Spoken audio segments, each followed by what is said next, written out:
علی علی حق ہے، علی حق ہے، علی حق ہے، علی علی جدھر حق ہے ادھر مولا، جدھر حق ہے ادھر مولا، جدھر مولا ادھر حق۔ بسم اللہ الرحمن الرحیم۔ وما ابرئ نفسی ان النفس لامارۃ بالسوء الا ما رحم ربی۔ لاہور کے اس مولوی نے جس نے گزشتہ دنوں حضرت زہرا سلام اللہ علیہا کی شان اقدس میں گستاخی کی تھی اور ان کو نعوذ باللہ من ذالک خطا کار کہہ کر قرآن کریم کا انکار کیا تھا، آیے تطہیر کا انکار کیا تھا، اس شخص نے اپنی اسی گستاخی اور گمراہی کو جاری رکھتے ہوئے ایک نئی بات پھر امیر المؤمنین علی ابن ابی طالب علیہ السلام کے حوالے سے کی ہے، اور یہ بھی اسی طرح کی جسارت کی ہے کہ آیے تطہیر کی مصداق اہل البیت میں دوسری ہستی امیر المؤمنین علی ابن ابی طالب کو بھی خطا کار قرار دیا ہے اپنی اس گفتگو میں۔ اس شخص نے اس کے لیے استدلال کیا ہے نہج البلاغہ کے ایک خطبے سے، اور اس خطبے میں امیر المؤمنین نے چونکہ فرمایا کہ فإنی لست فی نفسی بفوق ان اخطئ ولا آمن ذلك من فعلی الا ان یکفی اللہ من نفسی ما هو املک به منی۔ اس جملے میں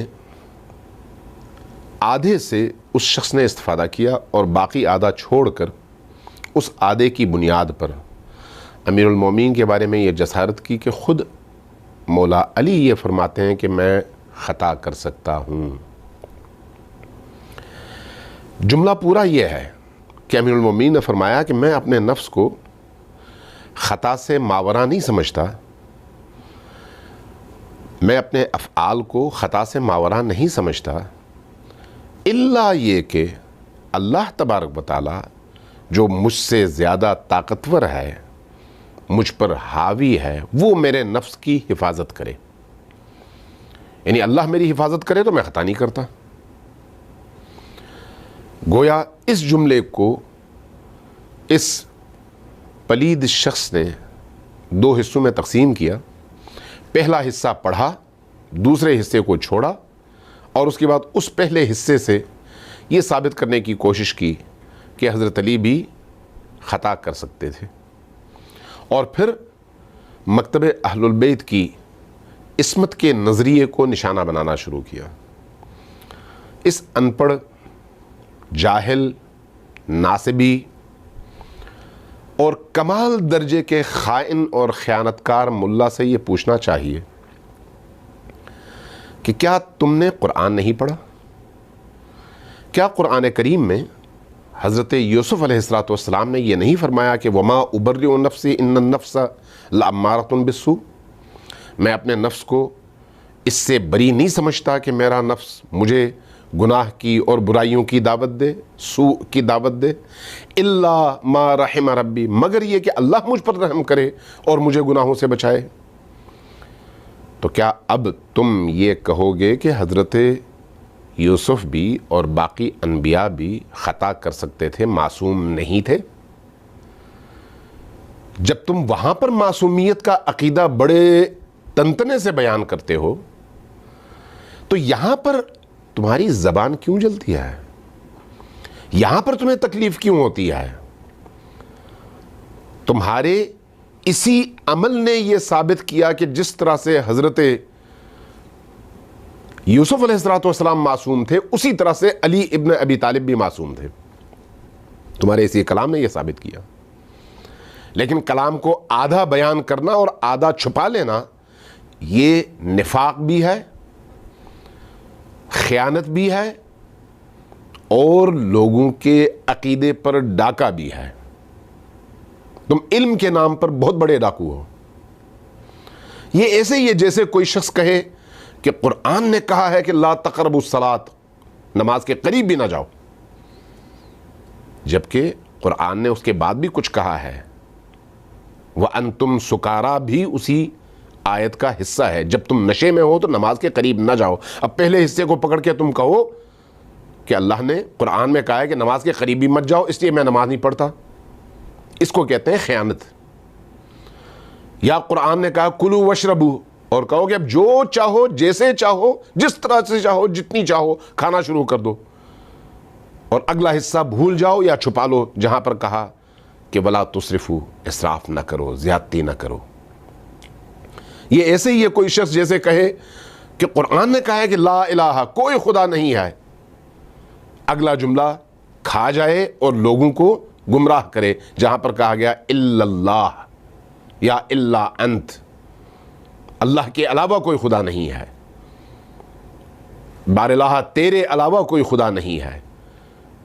جملے کو دو حصوں میں تقسیم کر کے پہلا حصہ بول دیا جائے اور اگلے حصے کو چھپا لیا جائے، اور اس کے بعد پھر دوسروں پر طعن شروع کیا جائے اور ان کو روافض کہہ کر بھونکنا شروع کر دیا جائے. مجھے اس پلید شخص کا نام لیتے ہوئے بھی گھن آ رہی ہے، جو شخص اتنا کثیف ہو، جس کی نگاہ میں ان ہستیوں کی بھی عزت اور توقیر ایسی ہو جائے کہ وہ ان کو نشانہ بناتے ہوئے ایک لمحے کے لیے نہ سوچے. ایک ایسا شخص یقیناً اہل سنت نہیں ہے، یہ اہل سنت کے نام پر پکا ناصبی ہے. اس سے بڑھ کر ناصبیت آج کے زمانے میں کوئی نہیں ہو سکتی. آج کس میں یہ جرأت ہے کہ امویوں کے دور کی طرح سے امیر المومنین کو یا اہل البیت کو برا بلا کہنا شروع کر دے؟ نہیں کہہ سکتا، چاہے جتنا بھی ناصبی ہو برا بلا نہیں کہہ سکتا. ہاں، تعریف میں چھپ کر تنقیص کر سکتا ہے جیسے یہ شخص کر رہا ہے. مجھے ابن قتیبہ کا یہ جملہ یاد آ رہا ہے.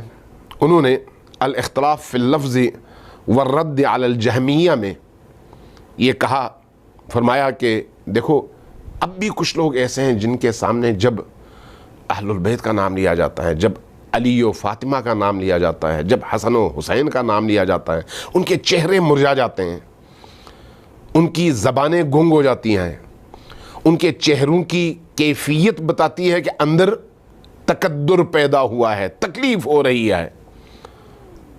پھر فوراً ان ذوات مقدسہ کے مقابلے میں کسی اور کا تذکرہ شروع کر دیتے ہیں. یہی ناصبیت ہے، یہی ناصبیت ہے.